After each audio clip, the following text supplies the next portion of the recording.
Cette saison de Crimes oubliés est produite en partenariat avec Detective Box, de vraies enquêtes criminelles immersives à jouer en famille ou entre amis. Je vous en reparle en fin d'épisode. Pierre Burgot et Michel Verdun, les loups-garous de Poligny, ne sont pas les seuls qui ont marqué les annales judiciaires de leur personnalité mi-meurtrier, mi-illuminée. La sorcellerie est plus présente que jamais, et la chasse aux sorcières, poursuivie par l'Inquisition, est toujours aussi féroce. Les lycanthropes, eux, gravitent autour. Plus les décennies passent, plus les croyances évoluent. Si en 1521 on croit fort à la sorcellerie et à la métamorphose des corps humains en animaux sanguinaires, qu'en est-il en 1573 ? C'est à la découverte de cette évolution et aussi du plus connu des loups-garous que je vous emmène. Je suis Camille Debreuil et je vous raconte aujourd'hui les crimes oubliés des derniers loups-garous.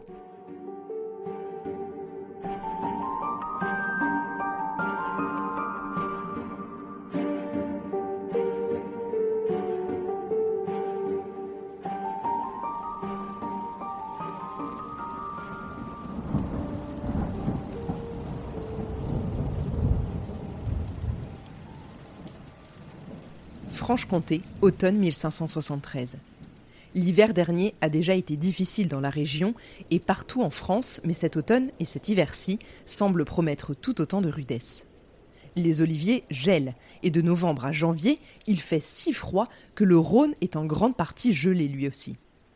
Notre histoire commence ici, dans ce petit coin de France très paysan. Nous sommes près de la ville de Dole dans le Jura, plus particulièrement dans une vallée qu'on appelle alors la vallée des Anges. Un bien beau nom, si vous voulez mon avis, par rapport aux atrocités qu'il s'y passe. Dans la vallée, en cette saison, la nature n'est pas du tout généreuse avec les villageois, et partout dans la région, c'est la famine. Dans la bande-annonce et dans le premier épisode de cette saison, je vous ai parlé de la légende du Wendigo, et peut-être que ça fait un peu écho avec ce que je suis en train de vous raconter sur cette région, car c'est une créature qui, on le dit, possède les villageois isolés de la communauté et soumis à des conditions extrêmes comme la faim et le froid. Bon, on a déjà la faim et le froid. Maintenant, l'isolement. L'homme dont je vais vous parler aujourd'hui et que vous connaissez peut-être de nom s'appelle Gilles Garnier. C'est un homme au teint livide, les yeux très clairs, un peu enfoncés dans les orbites, des sourcils très broussailleux et qui, de prime abord, n'est pas très avenant.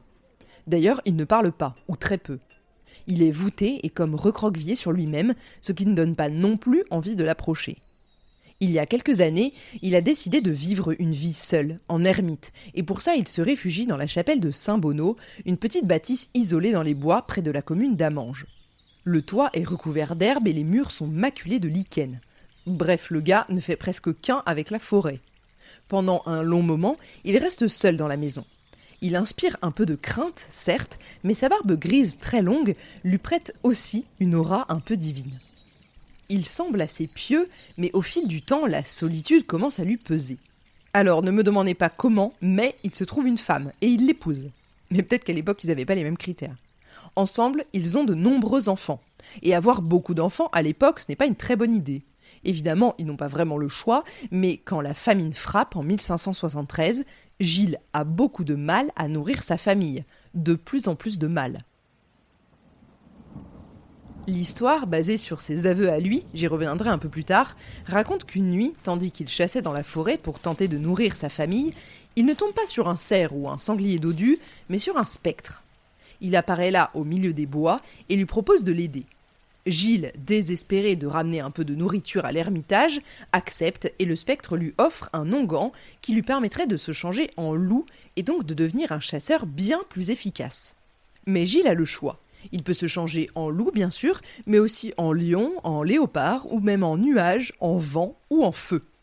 Gilles, qui se dit qu'un léopard en Franche-Comté, ça attirait peut-être un peu l'attention, choisit le loup, qu'il trouve par ailleurs très noble pour un animal commun.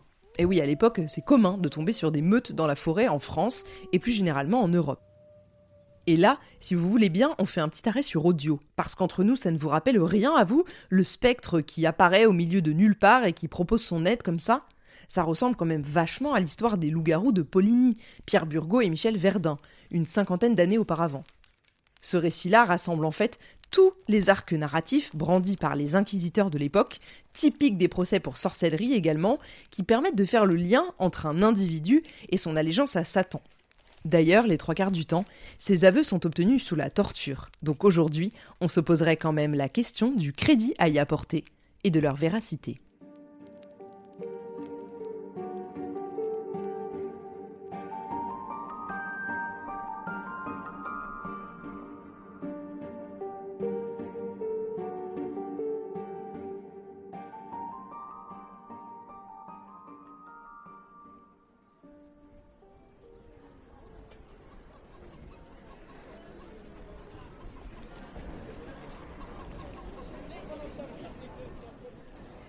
Alors d'accord, Gilles a accepté l'onguent du spectre pour se transformer en loup, devenir un fin chasseur et ainsi nourrir sa famille. D'ici, des siècles plus tard et au chaud sous notre plaide, c'est presque cool. Mais ça, c'est jusqu'à ce qu'on sache que les villageois qui habitaient les alentours de Dole ont été durant l'année 1573 complètement terrorisés par une série de meurtres particulièrement ignobles. En effet, un beau matin, on commence à retrouver des corps d'enfants déchiquetés et dévorés un peu partout dans la vallée. Avant que le plus dur de l'hiver ne démarre d'abord, juste après la Saint-Michel le 29 septembre, en pleine journée, Gilles Garnier, sous sa forme de loup, agresse une jeune fille de 12 ans. Ça se passe dans les vignes de Châtenois, au lieu-dit Es-Georges, tout près de Dole. Il la tue avec ses dents et avec ses mains qui, il le dira, ressemblent à des pattes de loup. Ensuite, il la traîne avec les dents jusqu'au bois de la serre. Là, il la dépouille de ses vêtements et la dévore presque entièrement. Mais avant de quitter le bois de serre, il prélève un morceau de la gamine afin de le rapporter à sa femme et à ses enfants. Ça commence fort. Le 9 novembre ensuite, il sort chasser une nouvelle fois sous sa forme de loup dans la plaine de la Ruppe, près de la commune d'Authume. Il aperçoit une petite fille qui se promène et se jette sur elle. Pas de bol, des villageois qui rentrent du travail dans les champs passent par là et sont alertés par les hurlements de l'enfant et par des grognements de loup, c'est ce qu'ils affirment. Ils accourent et les témoignages sont un peu flous et contradictoires. Certains affirment qu'ils ont eu le temps d'apercevoir une créature monstrueuse déchiquetant la petite fille, mais d'autres sont certains d'avoir carrément reconnu l'ermite. Lorsqu'ils arrivent sur les lieux, Gilles Garnier a abandonné sa proie en les apercevant et a réussi à s'enfuir. La fillette, qu'il a d'abord étranglée puis lacérée de ses dents à 5 endroits différents, dans l'intention de la dévorer, c'est ce qu'il reconnaît par la suite, meurt de ses blessures quelques jours plus tard. Inutile de vous dire que les gens du coin se terrent chez eux, surtout qu'avec les différents témoignages de ces dernières agressions, on commence à se demander si c'est bien un animal sauvage qui a fait le coup et pas un homme. Alors, la Cour du Parlement de Dole prend une mesure exceptionnelle et donne l'autorisation aux habitants de la région de traquer le loup-garou. C'est vraiment comme ça qu'ils l'appellent. Voici un extrait de l'arrêté qui a été publié. La Cour, désireuse de prévenir tout danger plus grand, a permis, en dépit de tous les décrets concernant la chasse, à assembler de piques, hallebardes, arquebuses et bâtons, de chasser et poursuivre le dit loup-garou dans chaque endroit où ils peuvent le trouver, sans saisir, le nouer et le tuer, sans encourir de peine ou de sanction. Déjà, ça rassure. S'ils le voient, ils peuvent le tuer, sans rien craindre des grandes instances. Mais Gilles Garnier, ça ne lui fait pas peur tout ça. Était-il même au courant ? 15 jours après la Toussaint, et seulement une semaine après ce dernier meurtre, il s'en prend à un garçon d'une dizaine d'années dans les vignes de Grédizan près de Dole. Il l'égorge, le dévore en partie, puis il arrache une de ses jambes pour le ramener à sa femme et à ses enfants. Classique de Papa Garnier qui part chercher à manger.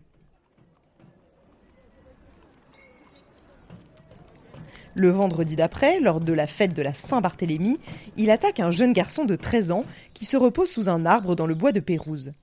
Là encore, il l'emporte en le traînant dans le bois, il l'étrangle avec la ferme intention de le manger.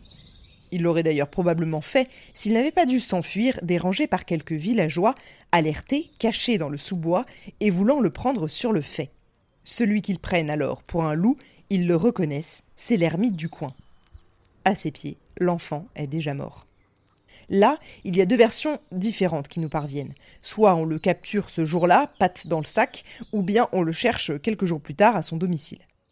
Mais ça ne change pas grand-chose, et après avoir été capturé, Gilles est conduit au tribunal de Dole, et plus de 50 gars sont là pour témoigner l'avoir vu attaquer et tuer des enfants dans les champs et dans les vignes pour les dévorer.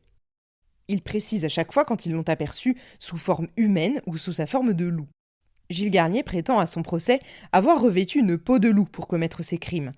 Mais sur place, à chaque fois, aucune peau de loup n'a été retrouvée et à l'Ermitage non plus.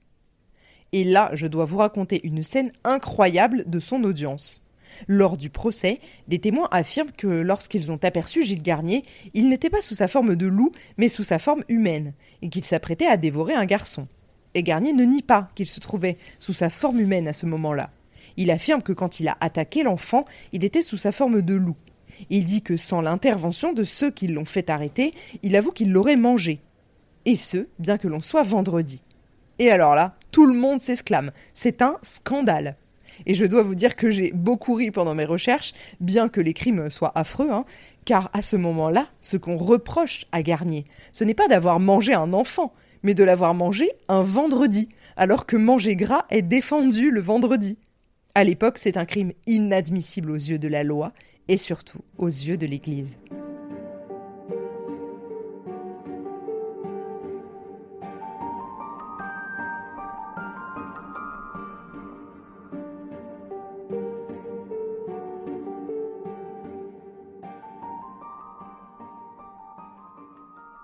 16 janvier 1574. Après que Gilles Garnier a avoué tous ses crimes, le tribunal délivre son verdict. Il est condamné à être traîné sur l'envers d'une claie, une sorte de planche souple, depuis la conciergerie de Dole jusqu'au sommet de la ville. Là, il y sera brûlé vif et son corps réduit complètement en cendres. Cette sentence est exécutée le 18 janvier 1574 et on ne saura jamais ce qu'il advient de sa femme et de ses enfants qui apparemment ont aussi pas mal profité du festin. À l'époque, en France et partout en Europe, on croit encore aux monstres, à la sorcellerie et au diable. L'hypothèse qu'un homme puisse se changer en loup pour commettre des crimes est loin d'être improbable.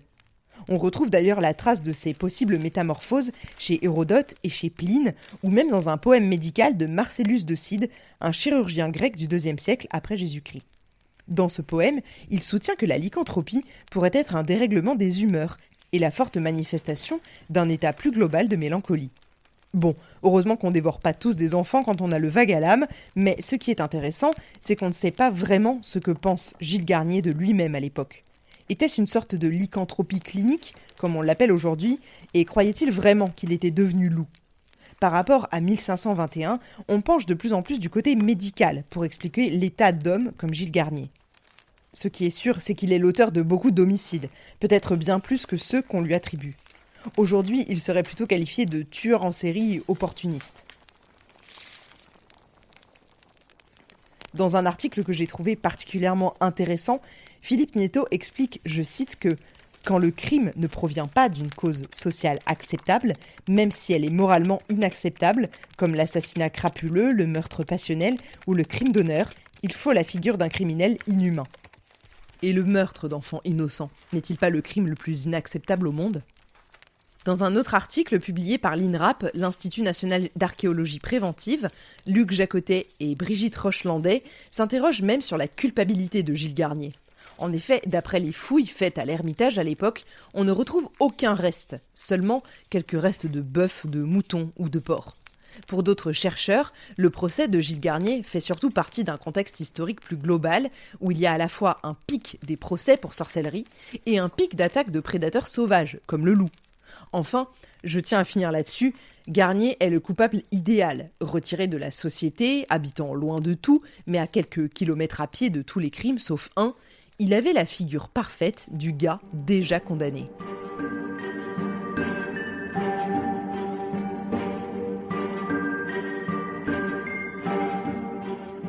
Dès le XIXe siècle, on commencera à pointer du doigt fermement les crimes suivis de consommation de chair humaine, qui, la communication aidant, feront souvent la une des journaux.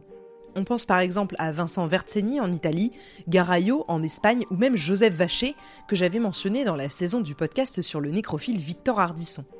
Tous ont étranglé leurs victimes pour en manger ensuite un morceau. Et force est de constater que ces modus operandi plus récents, plus proches de nous, et donc mieux expliqués aussi, ressemblent fort à ceux de nos loups-garous du XVIe et XVIIe siècle.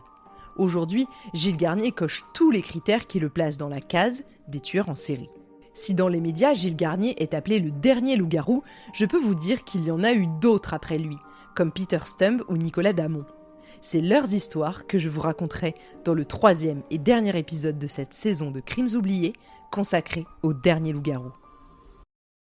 Vous avez aimé cette histoire? Poursuivez-la dans La Bête de Beaurecueil, la nouvelle enquête de Détective Box. Une jeune fille disparue au plus profond des vallées alpines. Où est-elle? Que s'est-il passé? Partez sur ses traces et retrouvez-la avant qu'il ne soit trop tard. Le temps vous est compté. Et parce que cette saison est en collaboration avec Détective Box, profitez de 10% sur le site detectivebox.com avec le code CRIMESOUBLIÉS10. Je vous glisse le lien dans les notes de cet épisode. Un conseil, ne laissez pas cette opportunité vous échapper.